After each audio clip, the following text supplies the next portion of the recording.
Et salut à tous, c'est Melkor et aujourd'hui on va voir ce que c'est un système de dés non transitif.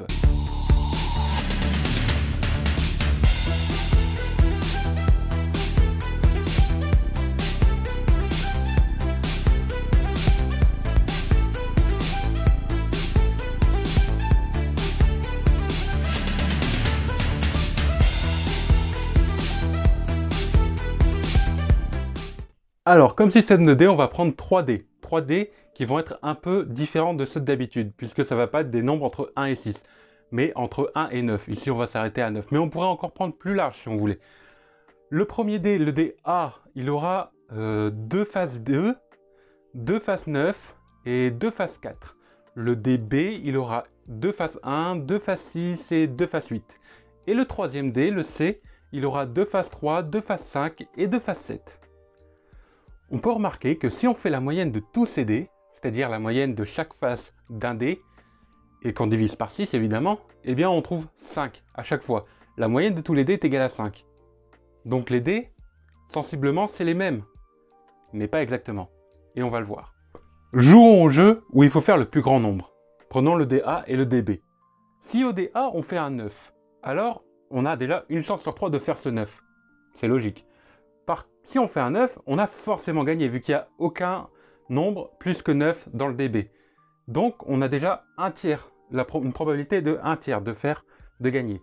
Mais à ça, il faut ajouter le fait qu'il y a une probabilité de 1 tiers de faire 4 sur le A. Et si on fait un 4, eh ben, on gagne que contre le 1 sur le DB. Par conséquent, on gagne que 1 tiers fois 1 tiers de fois en plus. Et à ça, il faut ajouter aussi le fait qu'on puisse faire un 2 sur le DA. Et donc, sur le DB, il n'y a que le 1 qui perd contre ça. Donc, par conséquent, ça fait 1 tiers plus 1 fois 1 tiers encore. Donc, ça fait 1 tiers fois 1 plus 1 tiers fois 1 tiers plus 1 tiers fois 1 tiers. Ça fait 5 neuvièmes. C'est la probabilité que A gagne par rapport à B. Par conséquent, A bat B. Il faut bien le retenir, ça. Maintenant, calculons la probabilité que B gagne par rapport à C. Donc, que B soit supérieur à C. Donc, si on fait B, il y a une chance sur 3 de faire un 8. Par conséquent, le 8, il bat contre tous ceux de C. Donc, ça fait 1 tiers fois 1. Plus, si on fait B égale à 6, il y a une chance sur... Non, soit on fait 5, soit on fait 3. Donc, ça fait 2 chances sur 3 qu'on gagne. Par conséquent, ça fait plus 1 tiers fois 2 tiers. Et si on fait 1 ou B... on gagne jamais contre C, donc ça fait plus 0. Par conséquent, ça fait 1 tiers fois 1 plus 1 tiers fois 2 tiers, ça nous fait 5 neuvièmes aussi. Donc B bat C avec une probabilité de 5 neuvièmes qui est supérieure à 1 demi. C'est pour ça qu'on dit que B bat C. Maintenant, calculons la probabilité que C batte A. Alors, C, soit on fait 7 avec une probabilité de 1 tiers toujours, on bat A quand on fait 2 ou 4, quand A fait 2 ou 4. Donc par conséquent, on a 1 tiers fois 2 tiers. Plus, si on fait 5, c'est 1 tiers, une chance sur 3 de faire 5 pour C. Et si on fait 2 ou 4 pour A. Donc par conséquent, ça fait plus 1 tiers fois 2 tiers encore.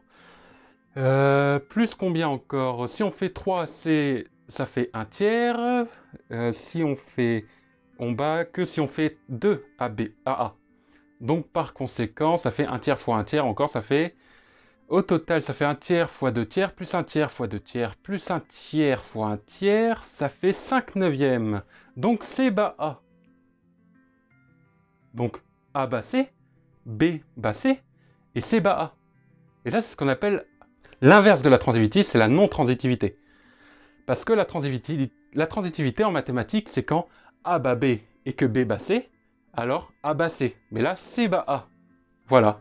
On a donc un système de dés où chaque dé peut battre un autre dé et peut se faire battre par l'autre dé. C'est fort, non? Merci à tous d'avoir regardé cette vidéo. Vous pouvez voir qu'il a fait chaud parce que j'ai sué tout le long de la vidéo. Merci de vous abonner parce que faire des vidéos dans ces conditions, c'est pas forcément facile. Et laissez un commentaire, mettez un pouce bleu, faites tout ce que les autres youtubeurs vous disent de faire habituellement. Merci beaucoup!